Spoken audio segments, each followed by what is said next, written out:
Hola, ¿cómo están? Muy buenas tardes. Desde la sala de redacción de CNN Chile les damos la bienvenida a Hoy es Noticia. Primer día de diciembre, último mes del año, mes de definiciones para nuestro país, en el que vamos a estar contándoles las noticias más importantes de la jornada. Les contamos que además hoy partimos media hora antes, Hoy es Noticia, debido a que va a haber un especial de agenda económica con los encargados de las campañas, de los encargados económicos de las campañas tanto de José Antonio Kast como de Janet Jara. Así que no se lo pierda. A las 17 horas va a haber este especial de 1 hora de agenda económica con los encargados económicos de ambas candidaturas. Comenzamos entonces a esta hora, cuando son ya las 5 de la tarde, a revisar lo más importante en titulares. Su más profunda preocupación expresaron 6 ex cancilleres tras la advertencia de José Antonio Kast a los migrantes irregulares, los que según el candidato tendrían hasta el 11 de marzo para salir del país. Esto en medio del reforzamiento militar de la frontera peruana, la reunión bilateral entre Chile y Perú y el despliegue del senador electo Rodolfo Carter, quien fue enviado por el abanderado a la zona. A 17 años de cárcel fue condenado el exdirector general de la Policía de Investigaciones Héctor Espinosa. Esto tras el juicio que lo declaró culpable de los delitos de malversación de caudales públicos, falsificación y lavado de activos tras el desvío de gastos reservados de la PDI. Su esposa, en tanto, fue condenada a 541 días de presidio. Al pago de una indemnización de 475 millones de pesos a los dueños de la exfuente alemana, fue condenado el Estado de Chile por falta de servicio a causa del abandono que, según los demandantes, sufrió la zona cero tras el estallido social.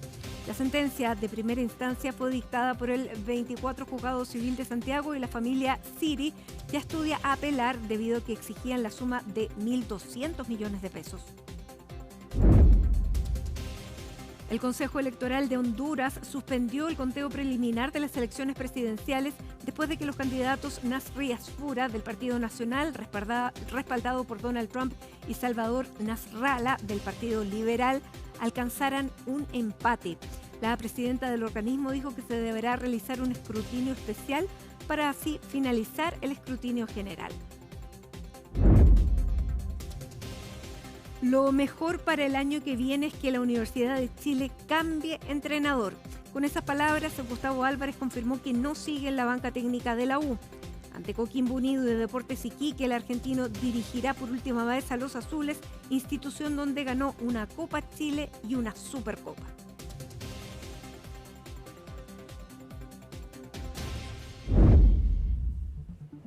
Una reunión bilateral sostuvieron durante esta jornada los cancilleres tanto de Chile como de Perú ante la situación migratoria en el norte de nuestro país, sur de Perú. Vamos a tomar contacto con Ivo Goich, quien está en el Palacio de Gobierno, para conocer los detalles tanto de la reunión como de una declaración de 6 ex cancilleres respecto también de la situación migratoria. ¿Cómo estás, Ivo? Muy buenas tardes. ¿Cómo estás, Matilde? Con mucha información. Ha sido un día lunes muy noticioso, no solamente acá en la región metropolitana, en el Palacio de la Moneda, sino que también en la frontera.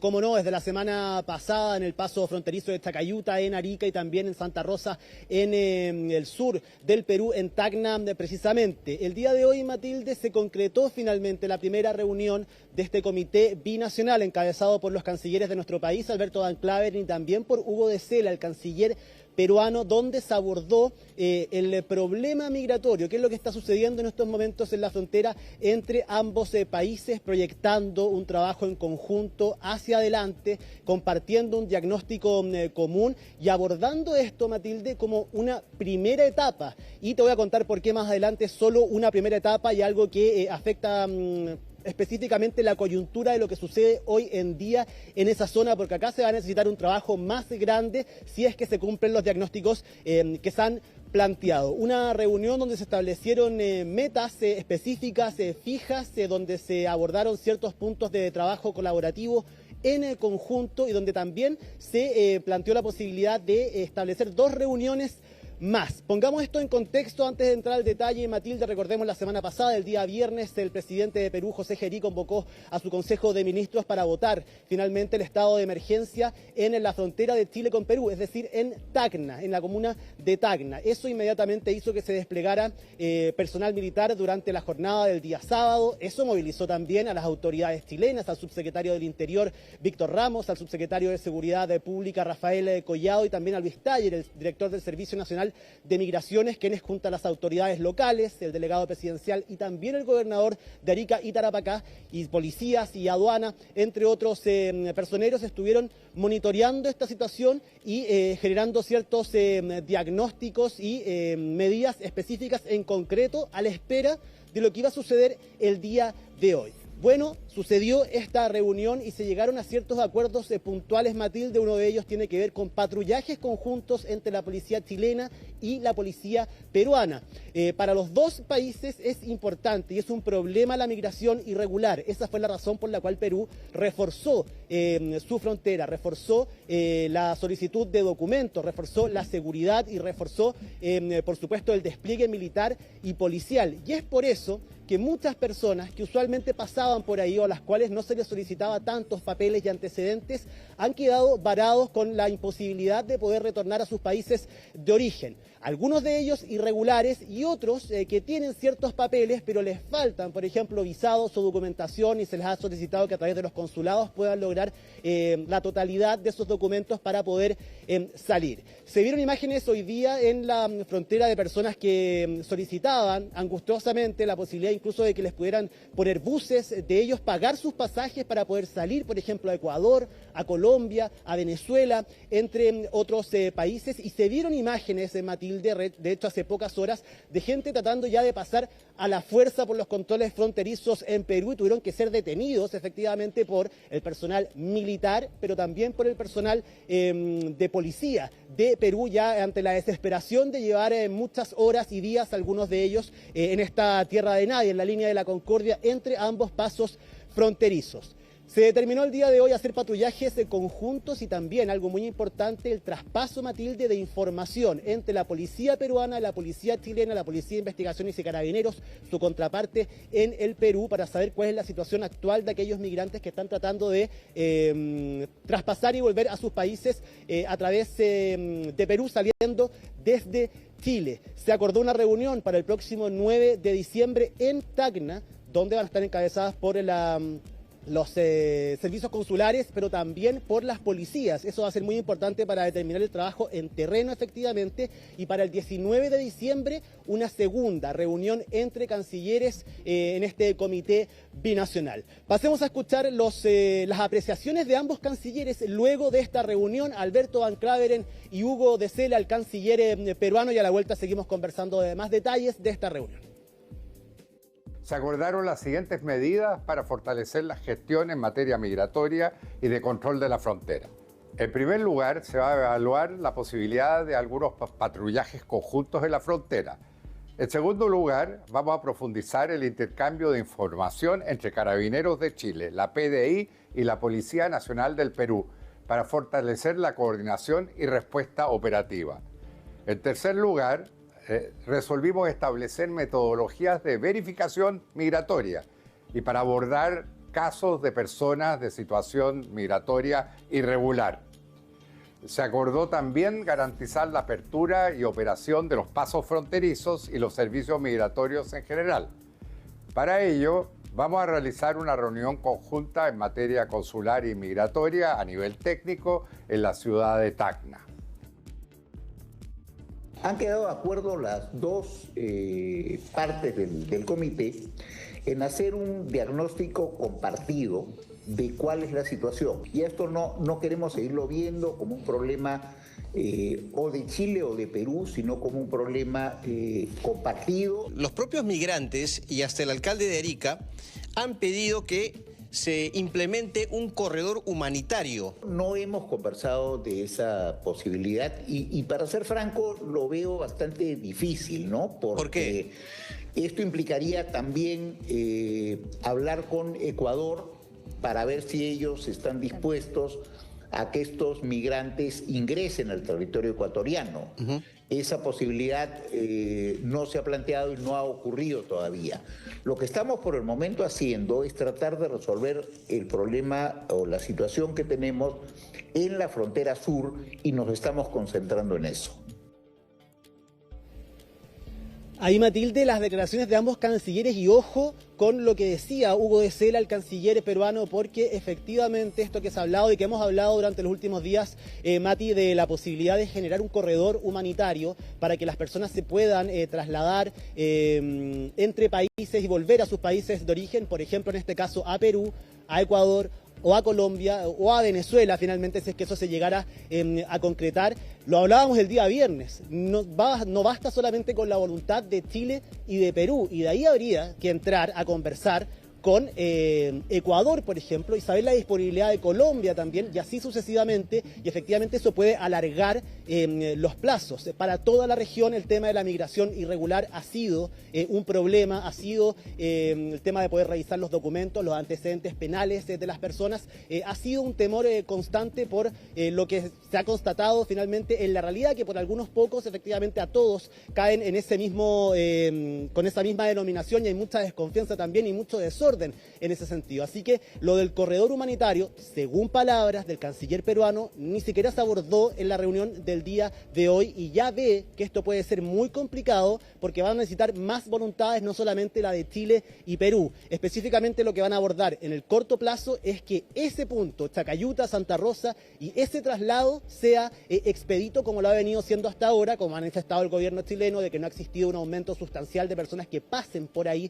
y que tengan problemas para poder generar su traslado hacia Perú, y solo que desde Perú se han puesto mucho más estrictos, y eso ha hecho que se produzca un pequeño atostamiento de personas durante los últimos días. Vamos a ver qué es lo que sucede durante los próximos días y cómo se comporta efectivamente la presión en materia migratoria fronteriza en ese sector específicamente.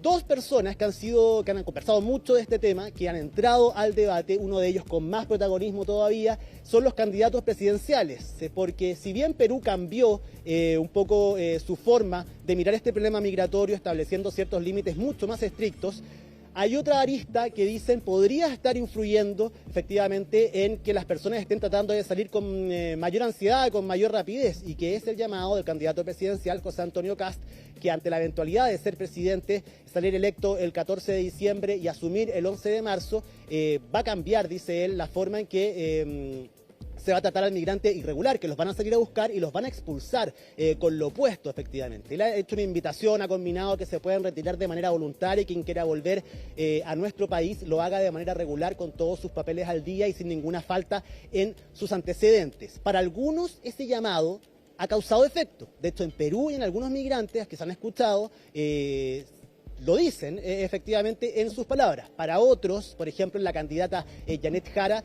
esto cuenta regresiva de José Antonio Kast, y este llamado que hace, lo decía el día de ayer, era una chaya de campaña, algo que no cayó muy bien en el abanderado republicano y del Partido Social Cristiano. Lo cierto es que José Antonio Kast y Janet Jara han sido muy críticos de la gestión del Ejecutivo, pero sin dejar de tener críticas entre ambos. Pasemos a escuchar qué fue lo que dijeron el día de hoy José Antonio Kast y Janet Jara. Sí, lo primero es preguntar qué trabajo va a interrumpir si no están haciendo nada. Claro, porque si alguien me dice que están haciendo algo, claro, yo le diría, nosotros no habríamos enviado a nadie. Pero si nosotros no levantamos el tema, si nosotros no nos enfrentamos a Janet Jara, que quería regularizar a todos y ha ido cambiando de opinión desde que estuvo en la primaria, los vamos a regularizar a todos, después que los vamos a empadronar, después los vamos a pensar, después los vamos a expulsar, bueno, que se definan. Nosotros hemos sido claros desde un comienzo, no vamos a hacer regularizaciones masivas, les quedan 100 días.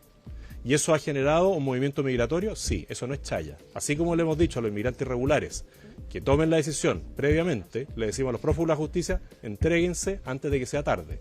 Y eso, vuelvo a insistir, no es chaya, es un compromiso, porque este es un compromiso de vida a los que estamos acá. Perú, al igual que Chile, en el 2023 tomó la decisión de desplegar sus fuerzas militares en todos los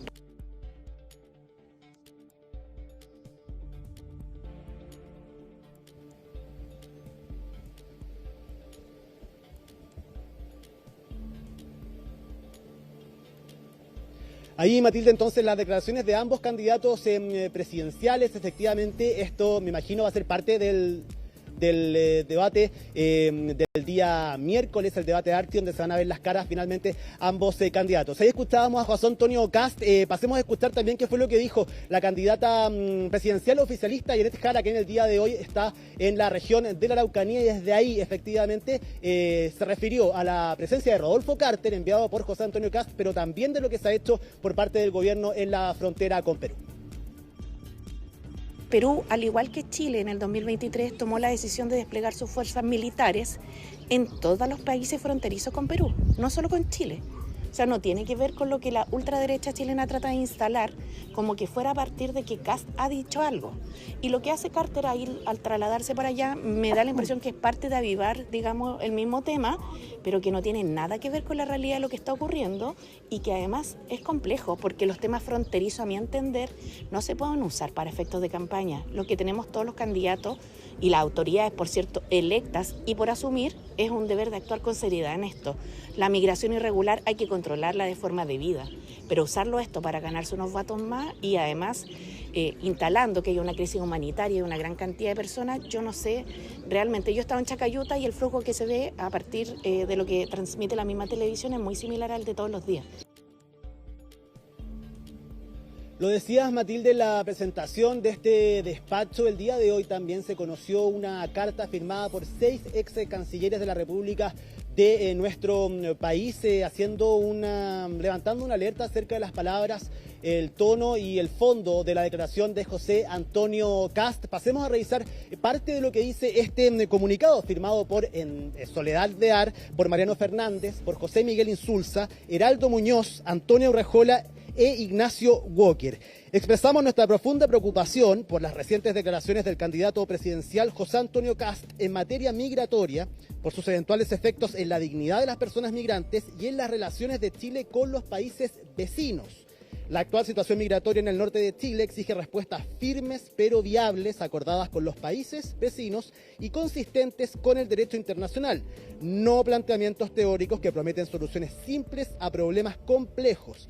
Resulta inaceptable que con fines electorales se tensionen innecesariamente las relaciones bilaterales. Eso es parte de este comunicado, Matilde, publicado durante el día de hoy, firmado por 6 ex cancilleres de la República de Chile, que viene también a entregar nuevos elementos, nuevas visiones, nuevas declaraciones a este debate que se ha generado a partir de la semana pasada y a partir también de estas declaraciones de José Antonio Kast. Quiero que pasemos a revisar, Matilde, algo que te contaba al inicio de este despacho también. Imágenes de esta tarde en el paso fronterizo hacia Perú, efectivamente, donde un grupo de personas, ya ante la desesperación de llevar ahí mucho rato, muchos de ellos han contado historias que, por ejemplo, tienen que hacer tratamientos médicos, tienen que reunirse con sus familiares, entre otras versiones, trataron de pasar a la fuerza por uno de los controles que existen ahí cercanos al control fronterizo del lado peruano. Esto fue transmitido por la televisión peruana. Ustedes pueden ver efectivamente esas imágenes. Pasemos a escuchar a ver si es que podemos ver y analizar efectivamente qué es lo que pasó durante la tarde de hoy. Estás hablando de mala manera, te estoy diciendo. Yo soy residente. Nada más. Yo estoy radicado en Perú. ¿Dónde? En Perú estaba. No me dejaron pasar por una.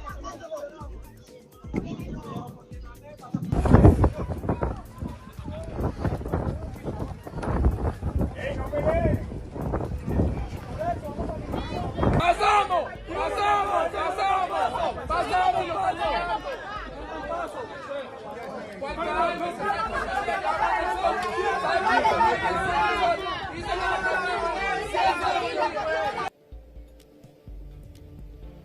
Precisamente, Matilde, esas son las situaciones que están tratando de evitar desde Perú, y es por eso que han levantado las alertas, han intensificado la revisión de documentos, han reforzado la presencia policial y militar para que no sucedan ese tipo de cosas.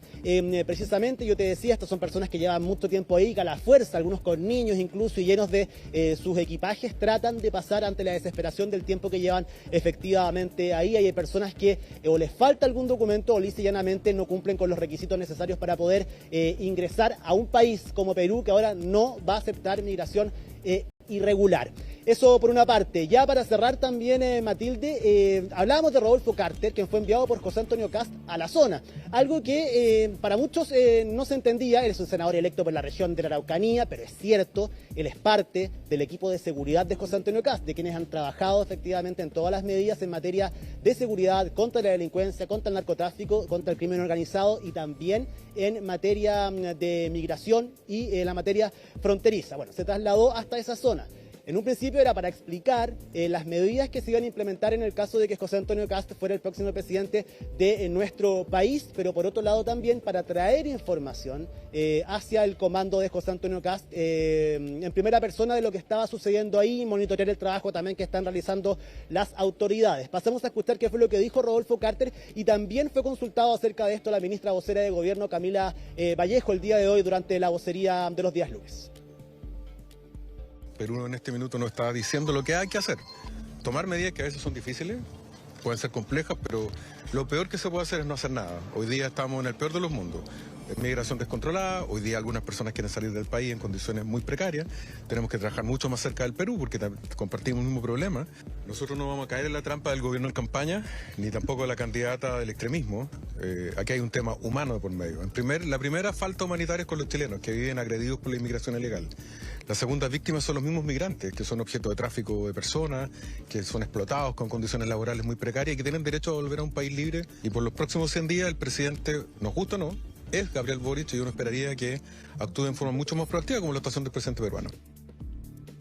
En periodos electorales, evidentemente que el tema migratorio es una de las principales preocupaciones y que motivan las distintas declaraciones de los candidatos. Lo hemos tenido tanto con el candidato Kast como con la candidata Jara. Lo que nosotros podemos decir como gobierno es que independientemente que cada uno pueda tener su estilo distinto, este gobierno ha estado actuando, ¿no? Y ha tomado medidas. En primer lugar, cuando Perú anunció que probablemente iba a hacer reforzamiento de su frontera, tanto a nivel policial como militar, en nuestro gobierno se empezó a planificar y a trabajar en un plan de reforzamiento de la gestión de la salida regular de migrantes de la frontera, sumado a las medidas que ya hemos adoptado a nivel fronterizo, que ustedes saben ha sido con recursos, con el decreto de despliegue militar, etcétera. Que no haya estado en conocimiento de los candidatos es otra cosa, ¿no? Pero eso se ha estado haciendo. Y por otro lado, la conversación permanente con el país vecino para derivar en lo que les decía anteriormente, que este comité binacional.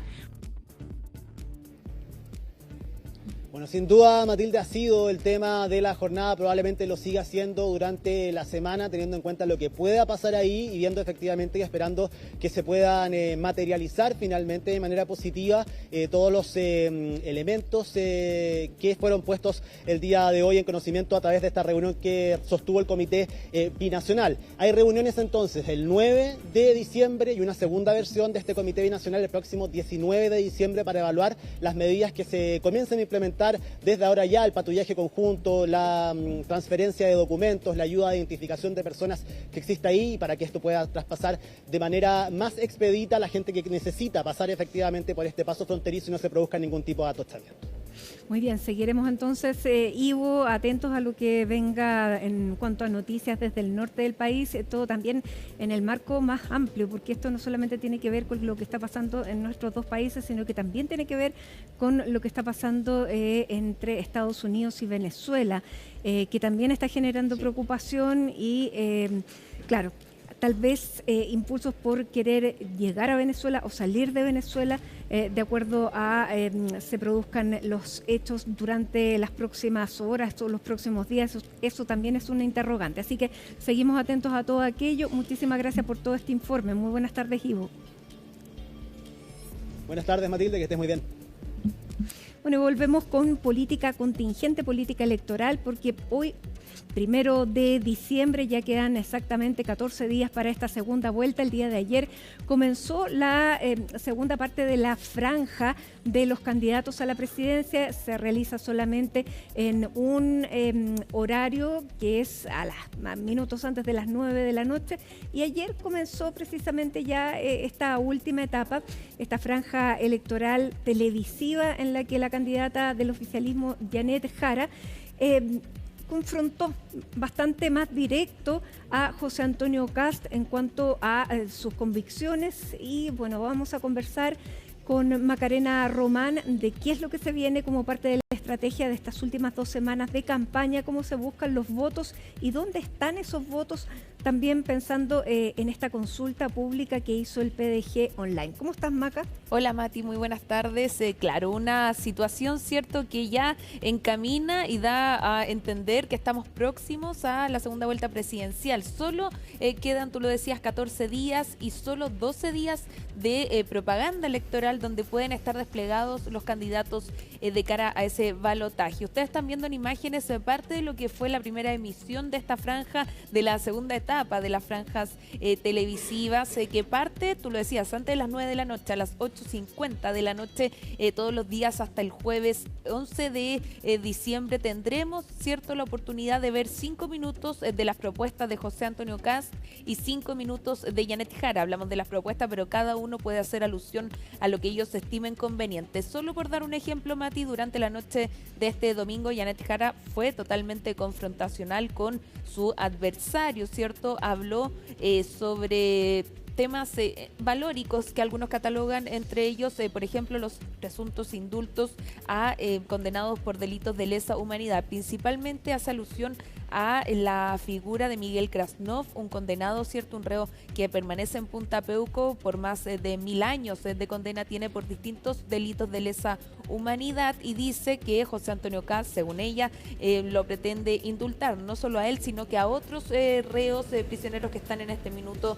en Punta Peuco. ¿Qué hace José Antonio Kast? Por el contrario, lo que emite a través de su franja, él busca, más allá de apelar en contra de Janet Jara, más bien busca reivindicarse, podríamos decir de alguna forma, sobre su propia figura. Trata de despejar ciertos mitos que él dice hay sobre él y sobre su niñez. Intenta mostrarse también como alguien que viene desde el esfuerzo, de una familia donde eran varios hermanos, donde nunca pudieron vacacionar juntos, dijo José Antonio Kast. De hecho, mostraba una imagen, cierto, y decía, aquí estamos toda una familia en el único verano que pudimos salir todos juntos, pero que no estaba su padre, porque su padre estaba trabajando. De esa forma busca entonces eliminar los mitos o algunas veces los prejuicios que hay en torno a su figura. Cada uno optará entonces por llevar a cabo la mejor franja televisiva posible de cara ya a la segunda vuelta presidencial. Para quienes no la vieron, vamos a pasar a revisar ciertos segundos de ambas franjas, que fueron las partes que mayormente llamaron la atención durante esta jornada de día lunes, luego de la primera emisión de la franja televisiva. A mi abuelo lo mataron y su cuerpo nunca apareció, pero me dijeron toda la verdad. Mi abuelo Sergio lo asesinó Miguel Krasnov. Este asesino fue condenado a más de 1000 años de cárcel y Kast lo va a visitar. Y si gana, lo quiere indultar. No, quizás no sé nada de la dictadura, pero tengo mis valores. Lo que nunca tuve fue mi abuelo. No me insulte. ¿Te puedo dar un dato? Sí. Yo vivo en Buin y me viví toda la vida en Paine. Entonces, yo también me apuro. El origen de mi familia es súper sencillo. Agricultores alemanes, ninguno de los dos tuvo educación universitaria. Llegaron a Chile de mucho esfuerzo. Ellos dos trabajaban de sol a sol, por lo que uno trabaja siempre por sus hijos. ¿Ah? Viste, fue las únicas vacaciones que tuvimos juntos, como hermanos, sin mi papá, porque tenía que trabajar. Otro de los prejuicios que apunta esta parte de la franja televisiva de José Antonio Kast tiene relación con su apellido de origen alemán, ¿cierto? Una historia de la Segunda Guerra Mundial.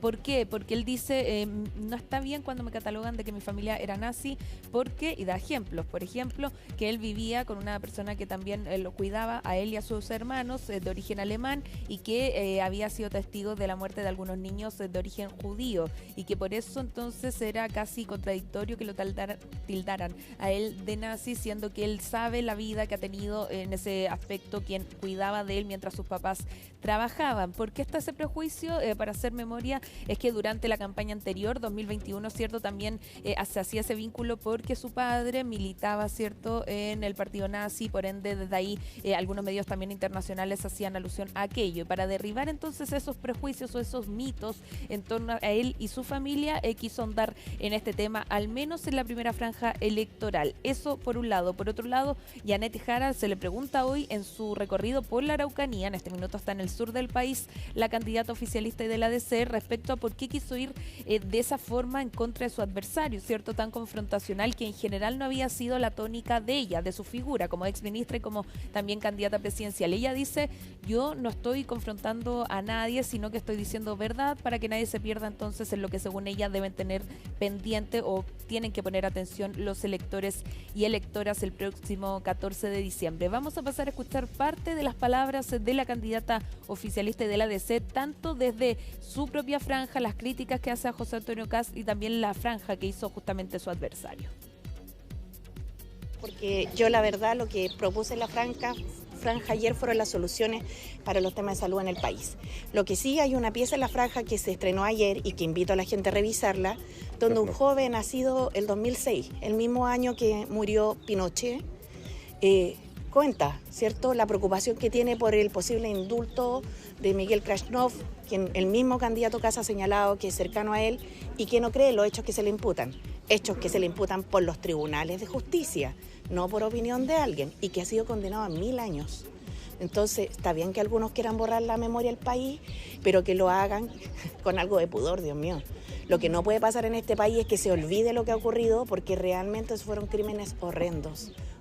Y yo creo que es bueno que los jóvenes se informen. Bueno, ahí escuchábamos las palabras de Janet Jara que como contexto y paréntesis, Mati, tenía un punto de prensa que se pensaba iba a dar a las 3:30 de la tarde. Esas palabras fueron emitidas durante la mañana en su visita a la comuna Nueva Imperial y finalmente ese punto de prensa pactado para las 3:30 de la tarde no se llevó a cabo en Temuco y lo que detallan desde su equipo es que estaba con la agenda muy apretada y que por ende tuvieron que irse a otra actividad que tienen pactada para a eso de las 6 de la tarde y ese es el argumento que dan para no dar otro punto de prensa. Otro de los argumentos es que también contestó las interrogantes de los medios de comunicación durante la mañana, entonces que con eso en el fondo ya estaban esclarecidas las dudas durante esta jornada. Otro de quienes sí hablaron fue justamente el candidato José Antonio Kast respondiendo a estas críticas, ¿cierto?, que hace Janet Jara a través de su franja hacia su adversario José Antonio Kast. Mire, ella ha dicho que voy a terminar con la PGU. ¿Tengo que aclararlo? Ella ha dicho que quiero terminar con los años de servicio. Con la indemnización de los años de servicio. Lo han dicho todo. Que no debato. Bueno, que siga planteando lo que ella cree. Yo le diría a ella, mira, hoy día hay una norma que se está tramitando en el Senado, que habla de las personas que ya no tienen sus facultades mentales. Bueno, que discuta y que voten allá. Yo hoy día no soy parlamentario. Ahí podrá darse una señal. A lo mejor el Senado quiere que los enfermos terminales puedan terminar en sus hogares, cosa que a mí me gustaría, que alguien que está a punto de morir pueda terminar en su hogar, si se va a morir en 1 mes, 2 meses. Alguien que no sabe dónde está, bueno, a lo mejor sería razonable, pero eso lo va a decidir el Senado. Como bien decimos, en general los periodistas no descartó ni confirmó, cierto, que está a favor del indulto, pero dice, sí me gustaría quizás que una persona que está a punto de morir pueda terminar sus últimos días en su hogar, pero no quiso contestar en sí la pregunta que le estaba haciendo una colega, cierto, y que era si él estaba a favor o no de indultar a quienes están en Punta Peuco y en específico en quienes están en cuestión a raíz de esta franja, que sería Miguel Krasnov. Claro, porque no todos los que están en Punta Peuco están en esa condición de salud. Totalmente. Bien, bueno, quedan todavía el debate del Archi y el debate de Anatel, el 9 es la próxima semana. Así que quedan opciones todavía también para responder ampliamente y al país las dudas que se vayan generando. Sí. Bien, Maca Román, muchas gracias por esta información. Vamos a seguir en modo campaña. Y a esta hora vamos a tomar contacto con la senadora del Partido Socialista y además jefa de la campaña de Janet Jara, la senadora Paulina Bodanovich. ¿Cómo está, senadora? Muy buenas tardes. Hola, muy buenas tardes, Matilde. Senadora, bueno, usted escuchaba, no sé si estaba escuchando la nota que precedía a esta entrevista, pero era básicamente las respuestas del candidato José Antonio Kast, que decía que efectivamente él no es que no haya querido ir a los debates, más bien rebatiendo punto por punto los emplazamientos en los que se le hizo ayer en esta primer capítulo de La Franja. ¿Se optó por un estilo frontal para esta segunda parte de la campaña, senadora? Bueno, creo que el debate tiene que ser sobre la base de ideas y evidentemente para eso hay que confrontar posiciones y visiones de mundo. Yo creo que no es un secreto para nadie que es bastante distinta la propuesta de país de Kast que la de nuestra candidata Janet Jara, de los énfasis que se hacen, porque se hace desde la campaña de la derecha siempre una maqueta o una cosa bastante estrecha de decir nosotros estamos por la seguridad y la centroizquierda no. Eso no es efectivo. Y nosotros hemos hablado siempre de la seguridad ciudadana, de la seguridad de nuestro país, que por supuesto es una preocupación esencial y principal, pero también de las demás. Ahí tenemos una interrupción en la comunicación con la senadora Paulina Bodanovich. Vamos a retomar este contacto para conversar sobre estos últimos 14 días de campaña que quedan para la segunda vuelta electoral de esta campaña presidencial. Se nos pegó un poco la comunicación, senadora.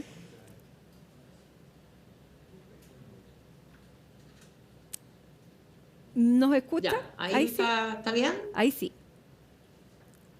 Ahí sí la escuchamos. Sí. Ya. Como decía, la comunicación tiene que ser directa y sin ambigüedades, porque cuando hablamos de seguridad social y decimos que el Partido Republicano votó en contra de la ley de la reforma de pensiones, es una verdad, es algo que está ahí, que se puede revisar que el Partido Republicano votó en contra de las 40 horas, votó incluso en contra de la ley Cholito, de la tenencia responsable de animales, de manera tal que cuando ponemos temas que son relevantes para la ciudadanía, más allá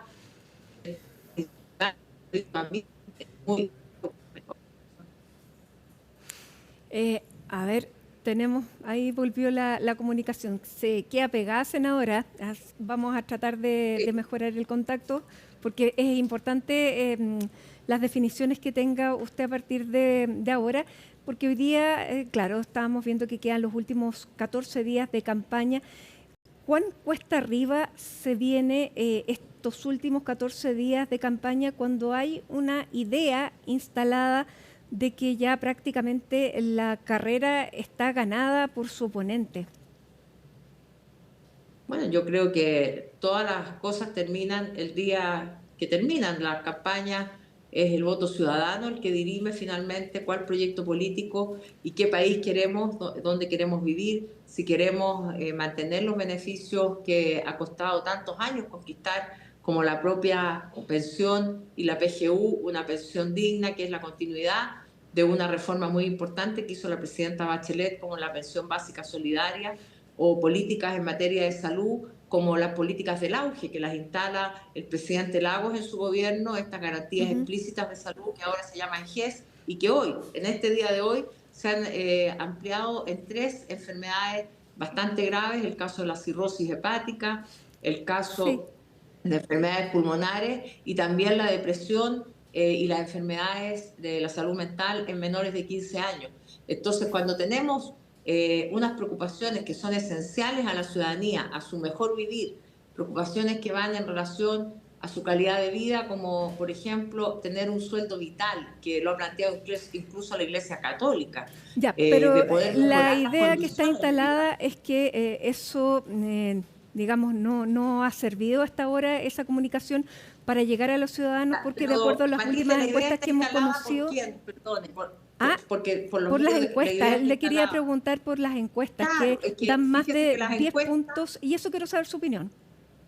Sí, pues las encuestas tampoco mostraban a Parisi, y fíjese lo que pasó. Las encuestas a mí me daban perdedora 3 días antes, y gané por una abrumadora mayoría, gané mi lista a distancia considerable de mi oponente interna, digamos, y siendo la primera de la lista Unidad para Chile. Entonces yo no quiero descalificar a las encuestas, Matilde, pero sí decirle que en un universo de votantes como el que tenemos hoy día es muy difícil llegar a la totalidad de las personas, a tener una encuesta que sea realmente representativa, y la verdad es que cuando se empiezan a querer instalar sensaciones en la ciudadanía es complicado.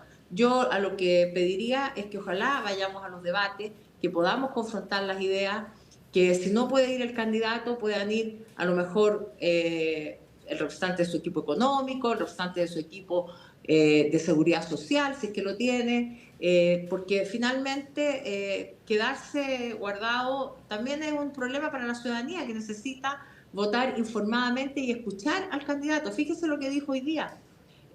No contestó si finalmente él indultaría a Krasnov, que está condenado a miles de años de cárcel. Pero sí dijo algo que a mí me parece complejo, que pueda indultar, o que quiere que las personas mayores puedan terminar en vez de la cárcel en su casa. Es decir, un violador añoso, de más de 80 años, enfermo, ¿tiene derecho a volver a su casa? Esa es la pregunta de fondo. Entonces a mí me parece preocupante, porque el discurso de la seguridad tiene que ser consistente. Y una niña o una mujer violada por el abuelo, ¿tiene que tolerar que el abuelo vuelva a vivir a la casa porque es viejito? Entonces, de verdad, hablemos las cosas de frente. Permitamos la contradicción, porque la contradicción permite mostrar el proyecto de país en el que queremos vivir. Y esa contradicción se la va a hacer evidente la candidata el próximo miércoles. Quedan solamente ya 2 debates. Quedan solo 2 debates porque no se pudo ir a Sábado Gigante o al programa, se me cayó el carné, parece ahí. Las 2 caras de la moneda. El programa de Don Francisco, tampoco se pudo ir a otros debates que habían organizado los canales de televisión, claro, y queda el debate radial de Archie y queda el debate de Anatel.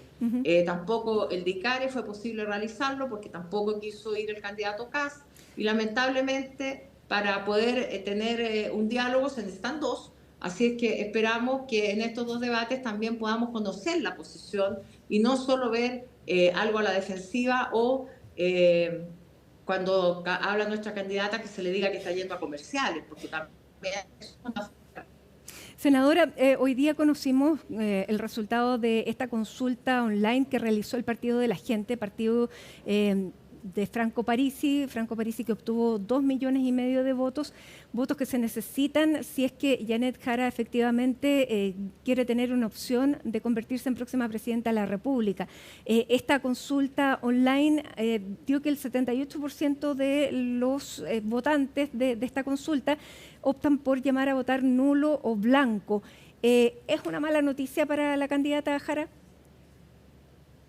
Yo creo que no es una buena noticia para la democracia ni para los partidos políticos, porque un partido político es orientador de conducta, es orientador de principios, y el primer principio al que debe orientar un partido político es al de la participación democrática incidente, de manera tal de tomar una posición respecto de un proyecto político u otro. Eso a mi modo de ver, y lo digo también como presidenta de un partido.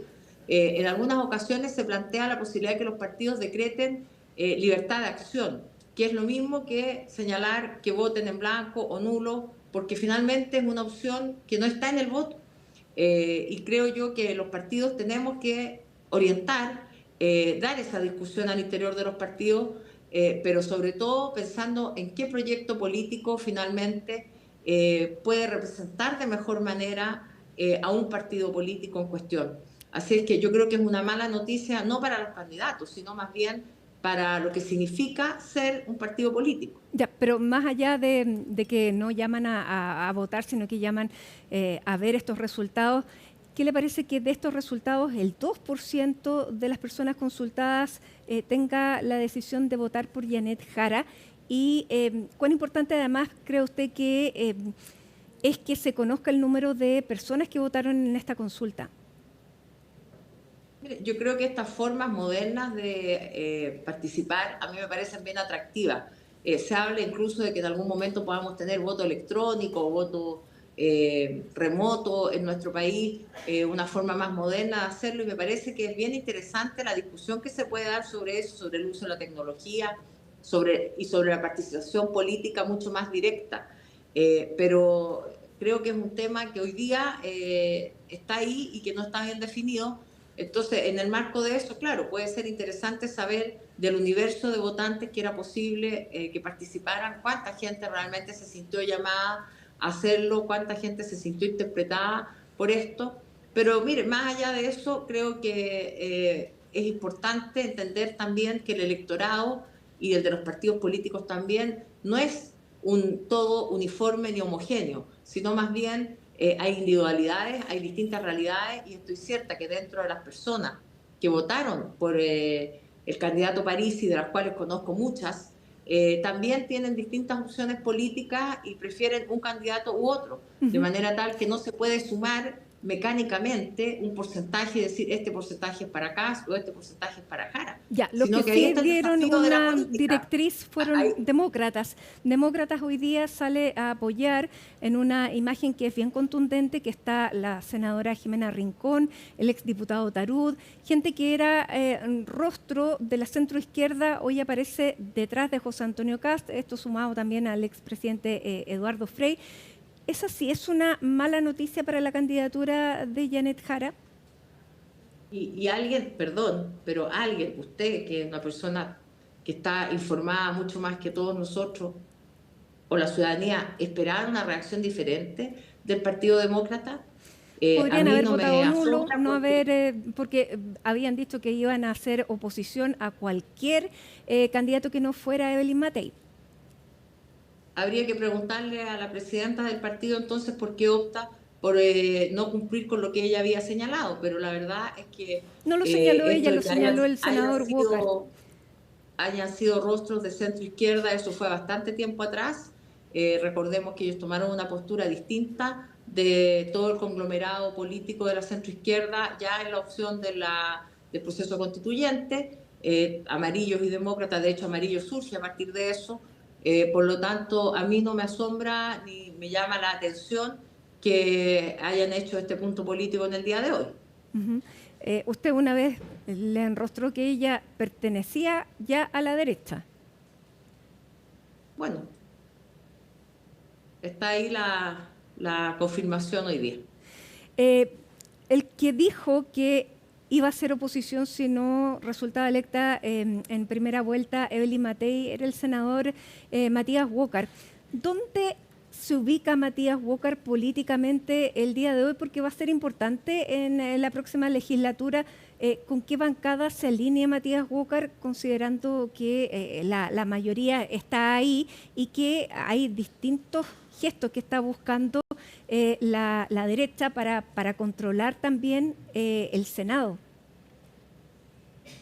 Bueno, yo no puedo hablar por el senador Walker, por supuesto, pero sí creo que desde la centroizquierda nosotros vamos a tener una bancada bastante importante. El Partido Socialista tiene la bancada más grande de ese sector en el Senado y por lo tanto tenemos una responsabilidad articuladora de diálogo, de unidad y también entender que el Senado funciona con lógicas de bastante diálogo, sin tanto enfrentamiento, y yo espero que también todos seamos capaces de mirar con altura de miras el rol que va a tener el Senado, que además es el rol que históricamente, tal vez por su naturaleza de ser la Cámara alta, donde tiene responsabilidades importantes, también tengamos esa altura de miras de coadyuvar al éxito de la democracia, del diálogo y de los acuerdos que son necesarios para el país, porque eso, con la composición de la Cámara de Diputados, se ve bastante más difícil allí.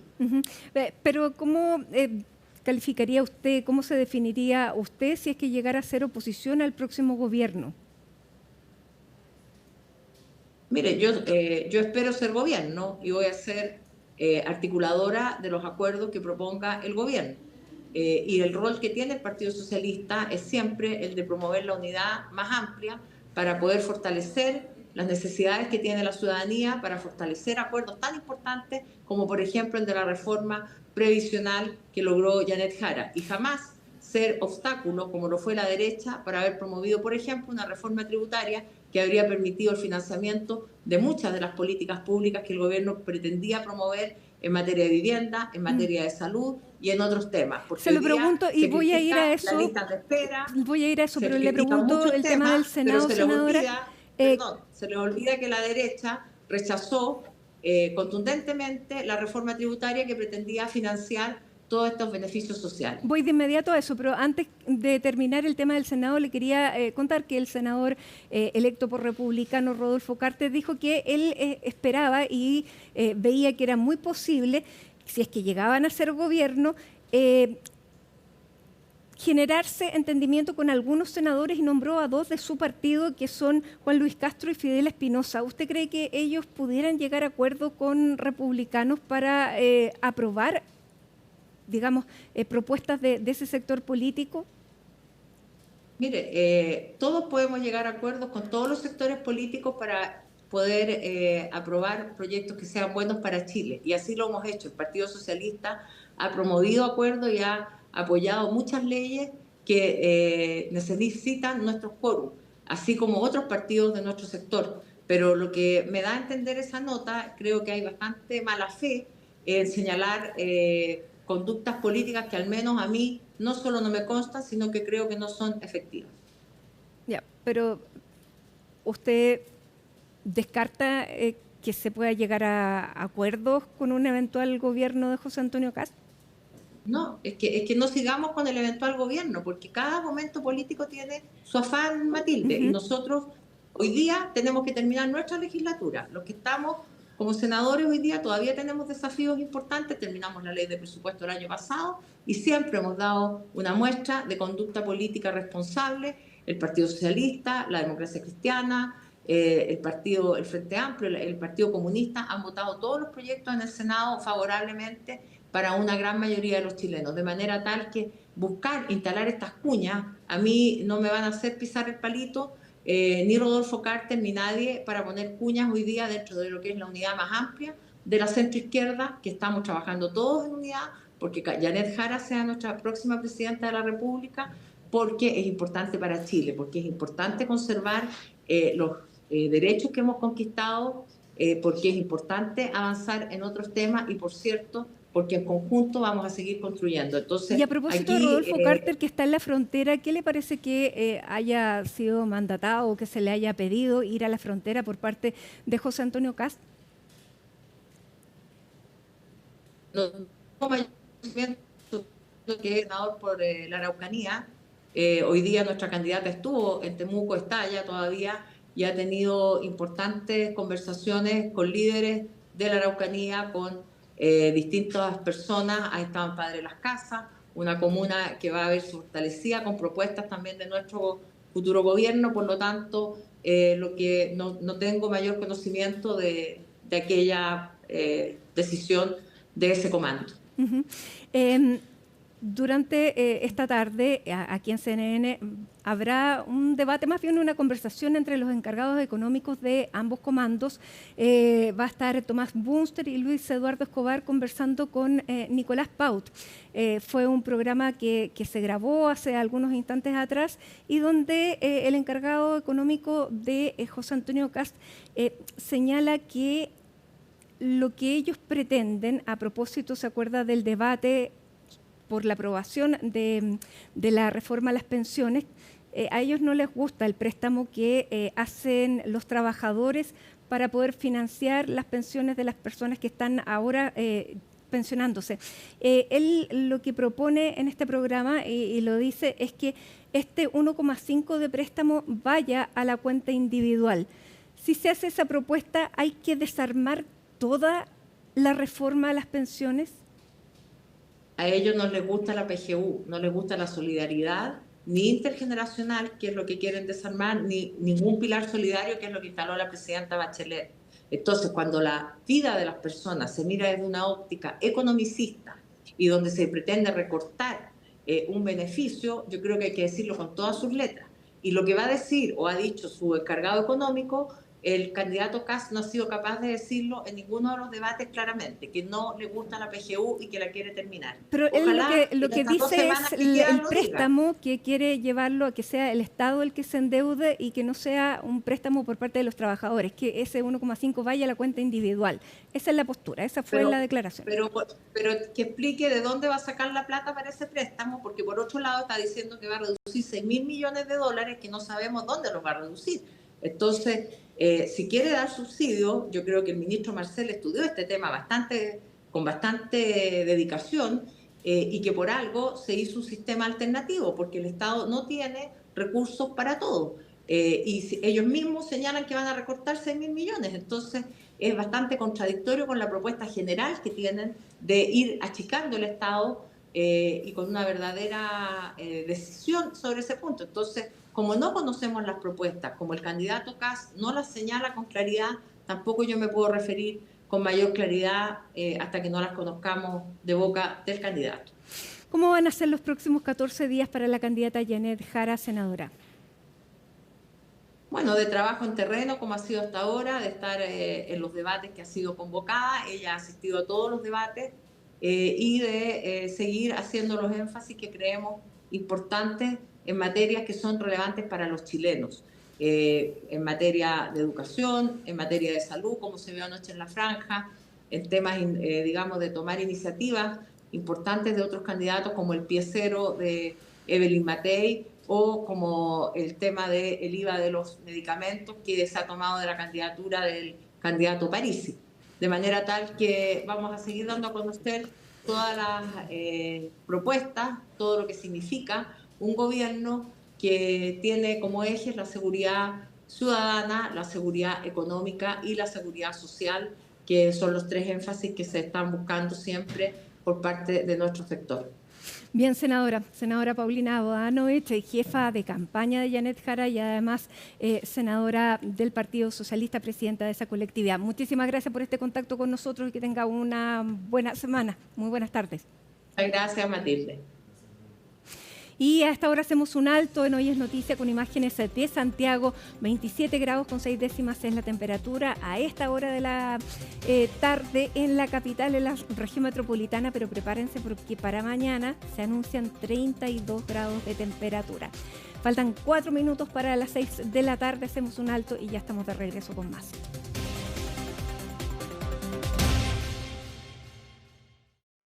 Seguimos en política porque durante esta jornada se anunciaron diversos apoyos provenientes de algunos militantes y la dirigencia del Partido Demócratas y también figuras de quienes participaron en gobiernos del expresidente Sebastián Piñera. Vamos a tomar contacto con Colomba Eijols para conocer de esos apoyos. Hola, Colomba.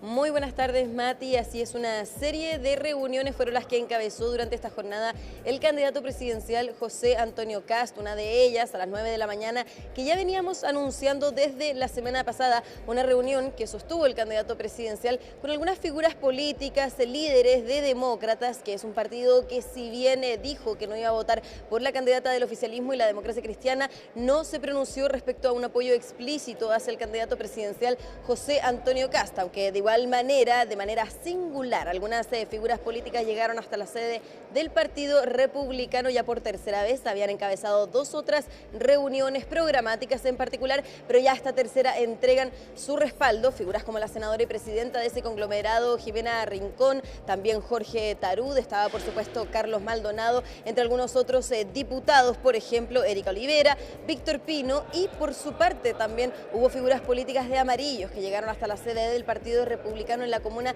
de Las Condes, como Iris Boininger, ex embajadora también y por supuesto fundadora de Amarillos por Chile. No estaba el presidente de ese conglomerado, el diputado Andrés Joanet, pero sí, como decía, algunas personas que optaron entonces por entregar su apoyo a la candidatura de José Antonio Kast, un respaldo importante en esta reunión, tanto presencial como por Zoom. Habían aproximadamente 60 personas del denominado centro político que fueron entonces a entregarle su apoyo al candidato presidencial José Antonio Kast, e hicieron alusión también a la importancia de llegar a acuerdos en el futuro, pero dicen es la opción más correcta o mejor para nuestro país, decían entonces estas figuras políticas en un punto de prensa que se realizó posterior a la reunión. Vamos a pasar a escuchar justamente parte de lo que fue ese punto de prensa en voz de la senadora y presidenta de Demócratas, Jimena Rincón. En esta oportunidad, los que estamos aquí hemos decidido apoyar a José Antonio Kast, porque creemos que, como lo ha dicho también el expresidente Frei, pese a que tenemos diferencias, hoy día tenemos un solo gran objetivo y es recuperar el país para hombres y mujeres.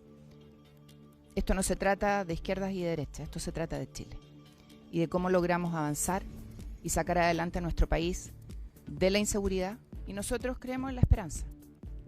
La gente vota por rabia, vota por miedo o vota por esperanza, y nosotros queremos invitar a los chilenos a votar por esperanza para que respaldemos a José Antonio Kast y pensemos en el camino que tenemos por delante.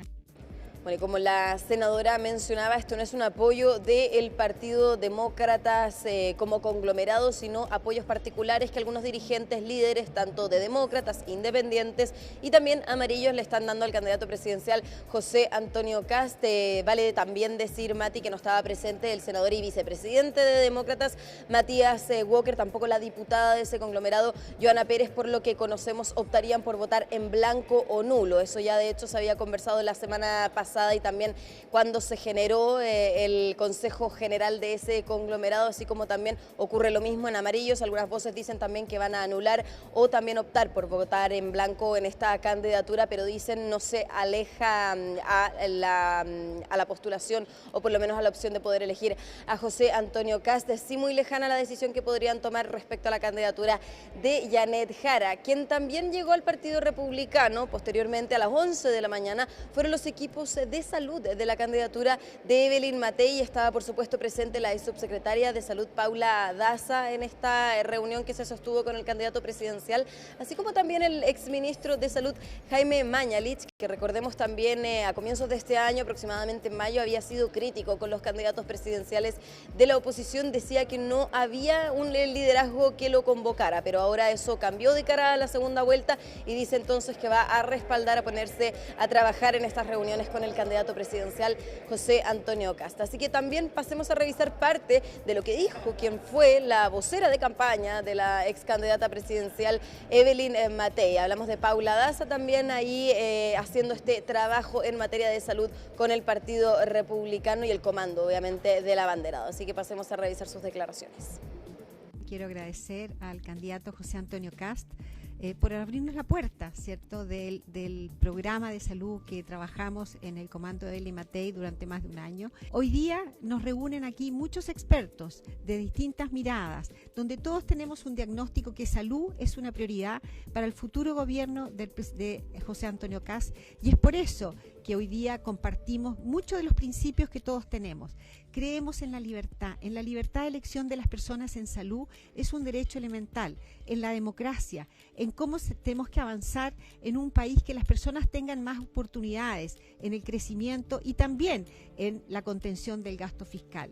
Hoy día tenemos esos desafíos en salud que vamos a entregarles nuestro programa que hemos trabajado durante el último año para que se puedan implementar. Bueno, y tanto en la reunión o posterior a la reunión de salud en el punto de prensa, como también posterior a la reunión que sostuvo con algunas figuras políticas del denominado centro político, el candidato presidencial José Antonio Kast hizo algunos guiños también a este denominado sector. Decía, por ejemplo, que fue un gran presidente Patricio Aylwin, al igual que lo fue el expresidente Eduardo Frei Ruiz-Tagle, con quien, recordemos, el candidato presidencial se reunió la semana pasada, que si bien no recibió un apoyo explícito, de todas maneras se entendió que su opción va a ser por la carta del Partido Republicano, haciendo también alusión, decía el candidato durante esta jornada, a que su eventual gobierno no va a ser del Partido Republicano, sino de todas las personas que quieran integrar este proyecto, este plan de emergencia, un gobierno de emergencia a partir del 11 de marzo si sale electo el próximo 14 de noviembre. Así que también pasemos a revisar cuáles fueron esas palabras que entregó José Antonio Kast. Este va a ser un gobierno no de los republicanos, por los republicanos y para los republicanos. Y esto, aclaro, que no es con nombre y apellido. O sea, no es que alguno de los que esté aquí necesariamente vaya a ser parte de ese gobierno. Hoy día tenemos un primer desafío, que es ganar el 14 de diciembre. Lo otro sería hacer proyecciones que no dependen de nosotros. Pero si se diera, obviamente tienen que estar todas las personas que han colaborado, porque son visiones distintas pero complementarias. Hablamos de recuperar la impronta de una presidencia jugada por un proyecto común, no por un proyecto individual, personal o partidario. ¿Esto va a requerir sacrificios? Sí. ¿Va a ser difícil? Muy difícil. ¿Van a haber personas que queden molestas? Muchas. Pero así tiene que ser.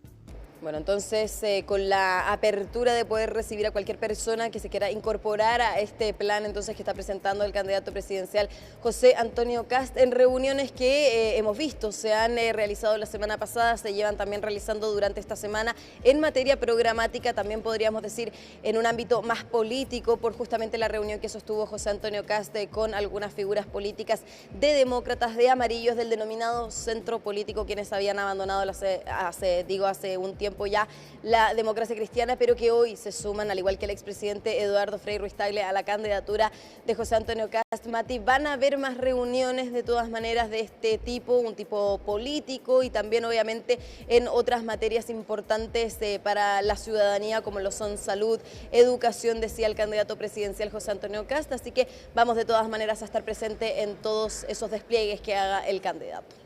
Bien, Colomba, muchas gracias por la información. Seguimos atentos entonces al despliegue de las candidaturas presidenciales. Muy buenas tardes. Y a esta hora les contamos que el Estado de Chile fue condenado a pagar 475 millones de pesos a los dueños de la ex fuente alemana. Esto fue en el marco del estallido social. Los demandantes argumentaron una falta de servicio a raíz del abandono que sufrió la zona cero luego de las manifestaciones de 2019. En concreto, el Estado deberá pagar más de 420 millones por lucro cesante y diversos pagos por daño moral que llegan a los 55 millones de pesos. En el fallo se constataron diversos incidentes ocurridos en ese periodo, incluida la agresión que sufrió uno de los dueños y un intento de incendio durante manifestaciones que ocurrieron en 2022.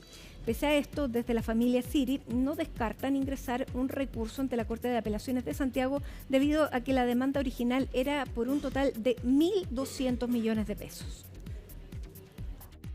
Estamos felices con la resolución, pero bueno, también hay que tener calma porque esta es la primera instancia. Aquí falta todavía después la apelación, que supongo irá a la Corte de Apelación, y después de eso irá la otra apelación que va a dar a la Corte Suprema. Entonces yo creo que aquí vamos a estar en este baile unos 6 años más, por lo menos. Igual es una buena, te insisto, una buena noticia. Una buena noticia porque está sentando un precedente para que esto ojalá nunca más vuelva a suceder. Es decirle al Estado, usted no prestó el servicio y ahora tiene que responder, que de una vez por todas suceda eso. Todo lo que perdimos a nosotros nos hace falta y eso se traduce en deudas que uno tiene que ir pagando. 6 años para las víctimas, 6 años creo que es mucho. Bueno, ahí teníamos entonces esta resolución. Vamos con otra sentencia y fue la de justicia de primera instancia de condenar a 17 años de cárcel a quien fuera el director de la PDI, Héctor Espinosa. Aquí está con nosotros Miguel Ángel Araya para contarnos de esta ejemplificadora sentencia, 17 años de condena efectiva. Bienvenido. Totalmente una condena efectiva que va a tener que cumplir el exdirector general de la Policía de Investigaciones. Te saludo a Matilde, a ti y a quienes nos ven a esta hora. Tú lo decías, es una sentencia y una condena ejemplificadora, así lo han calificado incluso las autoridades, que durante esta jornada se conoció luego de algunas semanas ya de que se había dictado primero el veredicto.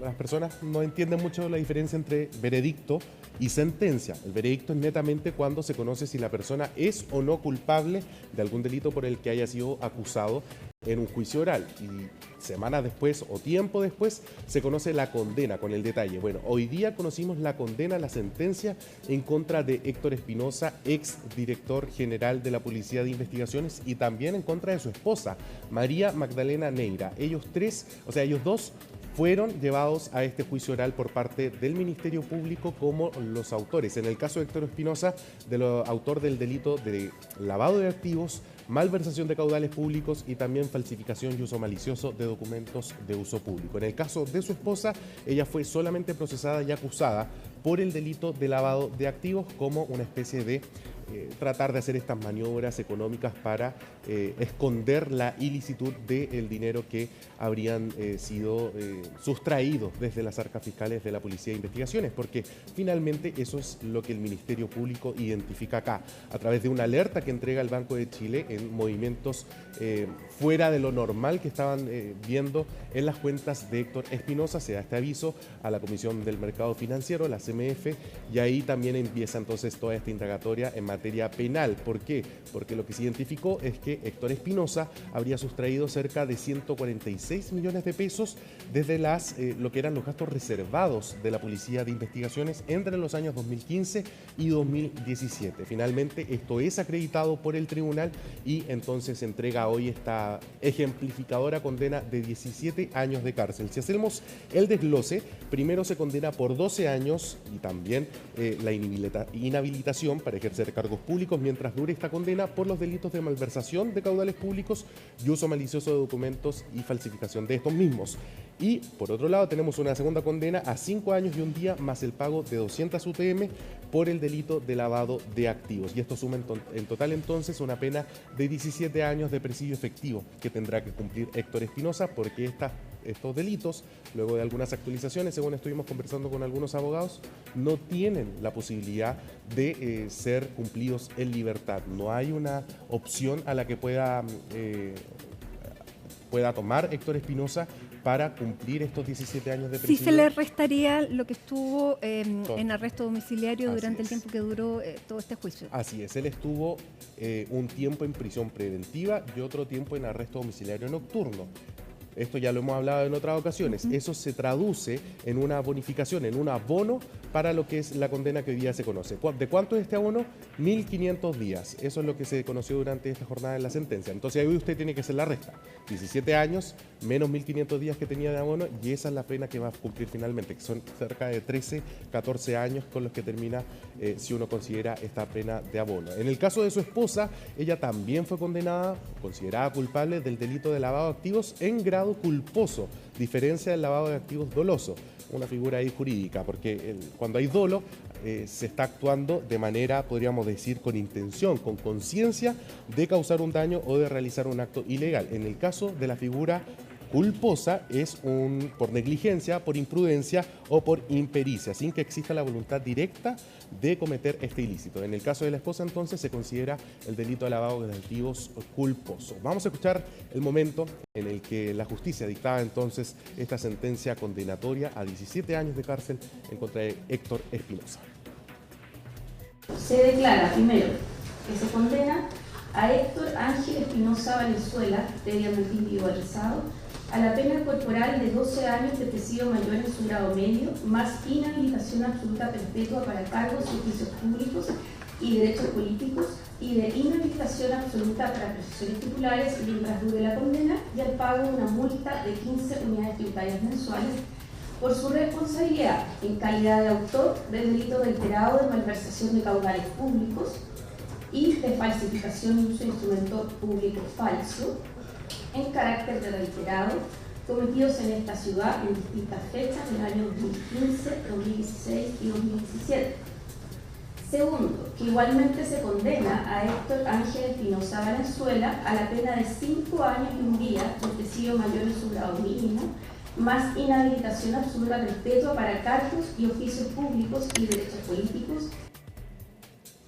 Bueno, además en esta sentencia también se conoce que se acoge la demanda civil que había sido ingresada por el Consejo de Defensa del Estado, que era uno de los querellantes en esta causa, y por lo tanto tendrá que pagar 600 millones de pesos Héctor Espinosa por el perjuicio fiscal que habría cometido en los actos que fueron entonces imputados y acusados posteriormente por el Ministerio Público. Y a raíz de esta demanda civil también se tomó otra medida a través de esta sentencia. ¿Cuál fue esta?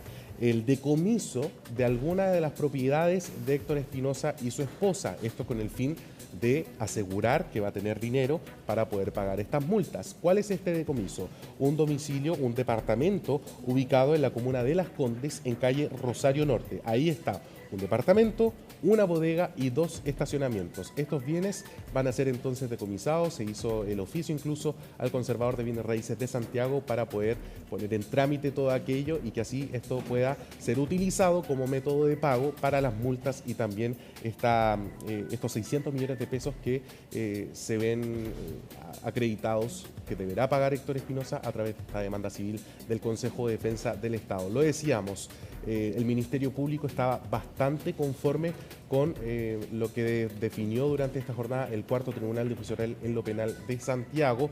Dijeron que es una condena ejemplificadora y que es bastante difícil, primero que todo, acreditar estos tipos de delitos económicos, ya lo hemos visto en otros casos, pero además conseguir penas similares a las que se estaban solicitando por parte del Ministerio Público. Estaban solicitando 20 años de presidio efectivo y terminan dando 17. No es mucha la diferencia, así que estaban bastante felices. Vamos a escuchar las declaraciones del fiscal jefe de Alta Complejidad Oriente, Felipe Sepúlveda.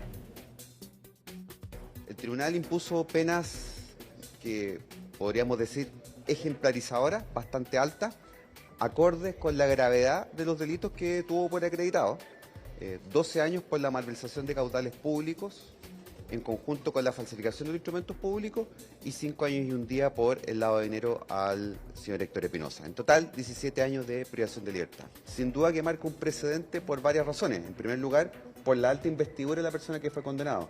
En segundo lugar, también porque fueron condenados también por delitos bastante graves que involucran en este caso un perjuicio efectivo al fisco de Chile, y también, además, por las penas que se obtuvieron en este caso en concreto, que son bastante elevadas y que guardan relación o son proporcionales en este caso con el daño y la afectación de los bienes jurídicos que se encuentran en este caso conculcados por la conducta de los acusados. Bueno, ¿qué dijo la defensa de Héctor Espinosa? Porque es, bueno, lo han dicho, una pena ejemplificadora, son bastantes años y de cárcel efectiva. De hecho, bastante curioso, ni la defensa ni Héctor Espinosa llegaron hasta la audiencia porque ellos tenían la posibilidad de conectarse vía Zoom. Y además hay que recordar que desde el día del veredicto, cuando conocimos que la justicia lo consideró culpable de estos delitos, él queda en prisión preventiva en el anexo penitenciario Capitán Llaver, hasta donde se encuentra el día de hoy, y él va a ser recién, podríamos decir, trasladado a una unidad penitenciaria de cumplimiento de condena, porque el Capitán Llaver es solamente de cumplimiento preventivo, es decir, prisiones preventivas se cumplen en Capitán Llaver, condenados es en otro lugar, a pesar de que sean delitos económicos. Y por lo tanto, él se mantiene actualmente en Capitán Llaver, no fue a la audiencia, se conectó vía telemática, también lo hizo su abogado. Nosotros tratamos de comunicarnos con ellos y nos respondieron que de momento no iban a entregar declaraciones y que solo se limitaban a decir que están estudiando el fallo y van a presentar un recurso de nulidad en contra de esta sentencia. Esto con el fin de desacreditarla, de que finalmente quede sin efecto y así poder obtener, ahí hay que ver qué tipo de nulidad invocan, porque hay una nulidad que anula todo el juicio, o sea, sería empezar un nuevo juicio, o una nulidad que sea netamente a la sentencia y que eso se pueda revisar nuevamente. Bueno, ahí hay que estar atentos a cuál va a ser la estrategia que desplieguen desde la defensa de Héctor Espinosa. Pero las reacciones vinieron incluso desde el gobierno, con el ministro de Seguridad Pública, Luis Cordero, celebrando y valorando la decisión que ha tomado durante esta jornada la justicia, calificándola nuevamente, al igual que lo hizo la Fiscalía, como ejemplificadora. Pasemos a escuchar aquellas declaraciones. Mire, los hechos imputados al director de la Policía de Investigaciones, Espinosa, eran extremadamente graves. Y la condena es una condena ejemplificadora. Yo simplemente felicitar al Ministerio Público por su investigación. Algunos podrán considerar que la pena es severa respecto de los hechos, pero a juicio del gobierno la pena es proporcional no solo a los hechos, sino que a la posición de que dicha autoridad disponía. Y es una señal también de no solo de igualdad ante la ley, sino que principalmente de la importancia que tienen las instituciones policiales en nuestro país. Yo vuelvo a insistir, las policías, las dos, Carabineros y la Policía de Investigaciones, tienen depositada, son de las instituciones más confiables para los chilenos, y una de las maneras de mantener esa confianza es siendo severos con quienes desvían el camino, aun cuando hubiesen ejercido la máxima autoridad en dicha institución.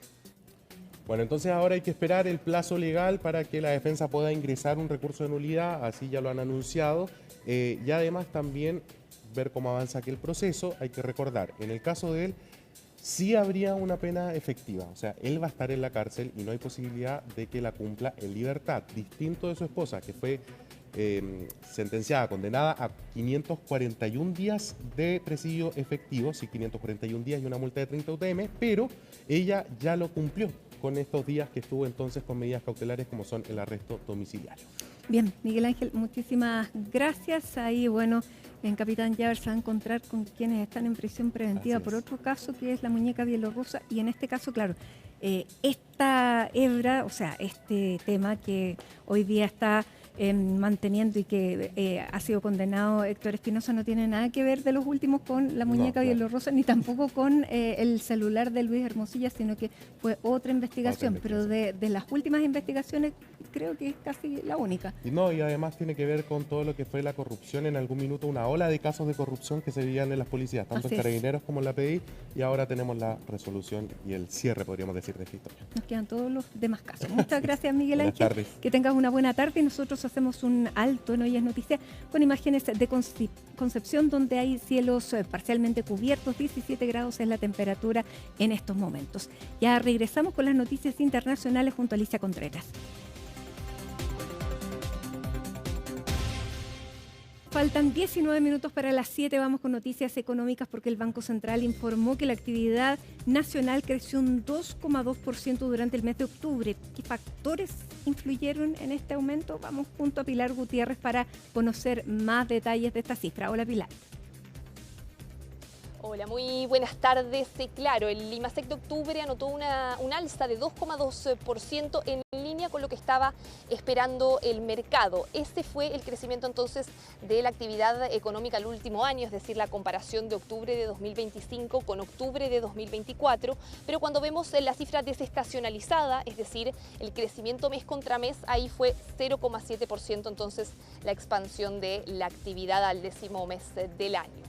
Por otro lado, cuando vemos qué es lo que ocurre con el crecimiento, si descontamos la actividad minera, la economía creció 2,6%, es decir, por encima del IMASEC total de 2,2%. Pero, por cierto, una cifra que está bastante en línea con lo que estaban proyectando los especialistas. En ese sentido, la última encuesta de expectativas económicas del Banco Central daba un IMASEC de octubre cercano a 2,3%. Eso luego se moderó un poco, luego de que la semana pasada conociéramos las cifras sectoriales del INE, en donde se esperaba una menor actividad minera y, por lo tanto, esta cifra que vemos finalmente está en línea con lo que estaban esperando los distintos expertos. Desde el gobierno también calificaron esta cifra como una buena noticia y dicen que se alinea con las proyecciones de crecimiento que se tienen para el total del año 2025. Pasemos a escuchar precisamente lo que decía el ministro de Hacienda, Nicolás Grau. Esta mañana conocimos los datos del IMASEC de octubre de este año 2025. Nos traen buenas noticias, con un crecimiento de 2,2% en general de la economía y un 2,6% si excluimos a la minería. A su vez, si uno se mete a ver los datos con mayor precisión, con mayor detalle, ve que tenemos un crecimiento del comercio de más del 8% y que si nos concentramos en el PIB no minero y vemos los datos desestacionalizados, el crecimiento de la economía es un 3%. Ahora, si vemos el crecimiento acumulado que tenemos durante este año, es decir, entre enero y octubre, lo que observamos es un crecimiento de 2,5% de la economía, es decir, en línea con nuestras expectativas. Pasemos a revisar ahora entonces cuáles fueron los sectores económicos que más contribuyeron. Servicios y comercio tuvieron una incidencia muy importante en lo que fue la cifra del IMASEC de octubre. El caso del comercio creció 8,1%, impulsado en parte por el comercio mayorista con la venta de maquinaria y equipos, pero también con una incidencia relevante de lo que es el comercio minorista, en específico grandes tiendas y también establecimientos de vestuario, en parte por el efecto que tuvo el Cyber Monday en ese 10º mes del año. Los 3 días del evento fueron en el mes de octubre, a diferencia de lo que ocurrió en 2024, y eso, por supuesto, que tiene una incidencia en lo que es la cifra para este mes. Ahí, por ejemplo, según las cifras de la Cámara de Comercio de Santiago, solo en esos 3 días hubo ventas por 820 millones de dólares, lo que sin duda es un impacto importante para el dato de IMASEC del mes de octubre. Por otro lado, por ejemplo, cuando vemos qué ocurre con servicios, estos crecieron 2,5%, impulsado por lo que es salud y también los servicios de transporte.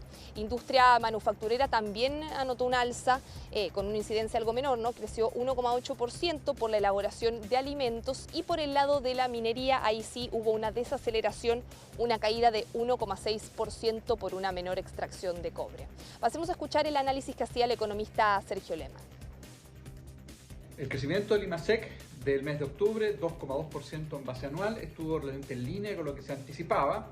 Destaca particularmente el aporte de comercio, con un crecimiento algo sobre 8% en 12 meses, aunque en el margen básicamente estamos hablando de un crecimiento muy menor, lo cual reconoce que ese componente en particular ha ido perdiendo fuerza ante, por cierto, digamos, un mercado laboral especialmente debilitado. Destaca también minería, que está mostrando una caída en 12 meses, producto de problemas en producción en algunos yacimientos, y ese componente que fue muy importante en la primera parte de este año, ciertamente, digamos, hacia adelante no va a ser, ¿no es cierto?, o no va a contribuir de la misma manera. Luego de conocer el dato del mes de octubre, lo que dicen los especialistas es que esto no cambia las proyecciones de crecimiento que tienen para este año 2025. En ese sentido, los expertos que consultamos esta jornada ven un crecimiento para el año cercano a 2,3, 2,4%, y eso se mantiene luego de conocer entonces este IMASEC de 2,2%.